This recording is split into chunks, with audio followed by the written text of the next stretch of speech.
Now, contending for the faith.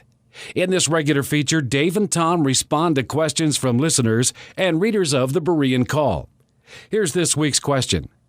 Dear Dave and T.A., do either of you see any hope for a democracy in Iraq, given the hostile religious entities that are continually killing one another, as well as the troops there that are trying to help them?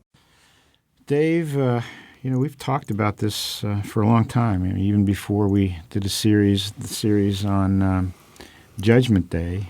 But, the religious mentality, the ideology, if you could call it that, the philosophy, whatever, of the people there, historically, goes back centuries. Now you have Sunnis killing Shiites, vice versa, along with the troops. You have Sharia, Islamic law. Prior to us going into Iraq, you had Saddam Hussein, ruling as a dictator with an iron fist, keeping people in such fear, massacring people. But he was a Muslim. Right. So I don't see it, Dave. We never have, unless you have a different insight. I'm talking about democracy. Right. This is Bush's hope and dream, but you can't have democracy, not a true democracy, under Islam. The whole idea of Islam is not separation of church and state. Jesus is the one who defined that.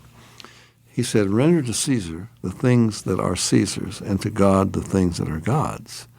No, God and Caesar are one and the same under Islam, and I shouldn't say God, Allah and Caesar are one and the same. So the imam, he rules. You have to consult, like Ayatollah Khomeini, who took over Iran. They still quote him. This is religious rule, okay? The opposite of the communist rule, which was atheistic rule. Mm-hmm. Now, where can you have democracy there? You can't vote on what the Quran says. You can't vote on what Muhammad said. Muhammad said, Allah has commanded me.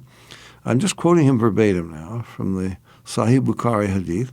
Allah has commanded me to fight against all people until all people confess there's no God but Allah and Muhammad is his prophet. You're not only not going to have peace in Iraq or Afghanistan or anywhere in a Muslim country, you are not going to have peace anywhere in the world because they must take over the world. That's what terrorism is all about. The only way things could change would be if they would say, wait a minute, there must be something wrong with Allah. How can he be the God we should worship when he promises people paradise for murdering innocent women and children, for blowing themselves up, committing suicide and blowing themselves up? Now, that doesn't make sense. David, can I add to that? And now you have another problem. When the Sunnis kill the Shiites, and it's a human bomb, okay? When that person gets to paradise, and on the other hand, you have the Shiite killing the Sunnis. I mean, see, that's where it doesn't make sense. I mean, so which one gets the virgins? Which one gets the mansion? Because they're killing each other. Tom, you've got Sunnis blowing themselves up in Shiite mosques, even in Pakistan, which you don't read about unless you really search for the news, and Shiites blowing themselves up in the mosque of a Sunni, and you raise a good point. Now, they're both thinking that Allah is going to reward them with paradise, with all these virgins and so forth. But wait a minute. That doesn't make sense. But, of course, Tom, nothing makes sense in it's Islam. Man-made. It's a man-made system. But you're not going to tell a Sunni, well, because a Shiite blows himself up, he thinks he's going to paradise. I'm not going to go to paradise because I blow myself up killing Shiites. And you're not going to convince a Shiite, well, because Sunnis are also blowing themselves up killing Shiites. When I blow myself up killing a Sunni, you can't tell me that means that I'm not going to go to paradise because the Shiites are right and the Sunnis are wrong. Now, I don't know if anybody can reason about that. You can't do it rationally, but they still say, yeah, but we're right and they're wrong. No, we're right and they're wrong. So, Tom, it raises a point, it puts a shadow of doubt over Islam itself. Now, do they really get to paradise from killing themselves? Well, we go into this in Judgment Day.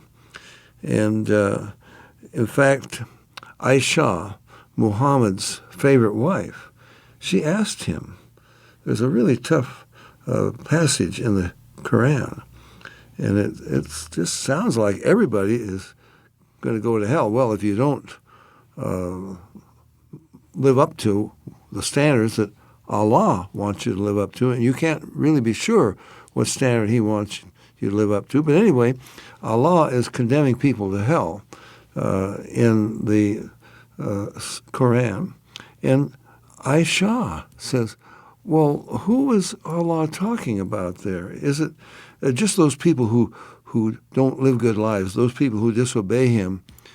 And Muhammad said, no, even the ones that live the best life, they don't know for sure whether they're going to make it or not.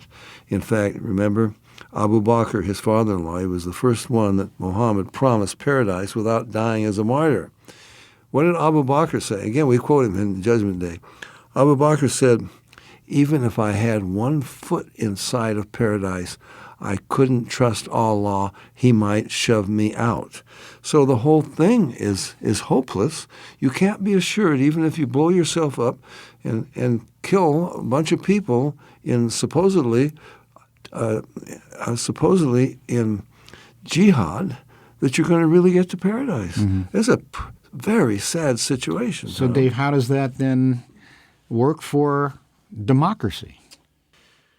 Tom, something fundamental would have to change. They would have to admit Muhammad was a false prophet. The Quran is not the word of God. Allah is not the true God. But as long as they cling to that, Islam itself will not allow true democracy. It doesn't work in Saudi Arabia. That's where it began. That's where their holy sites are. Try to get democracy going there. Yeah. Dave, the closest place would be Turkey, and they're having so much trouble right now because the imams, the rise of more militant, aggressive Islam is just pulling the rug out from under what they do have. And what you just call more militant, aggressive Islam, that's not fanatics. This is Islam as Muhammad taught and practiced it. For more information about the Berean call us toll-free at our order number or visit our website,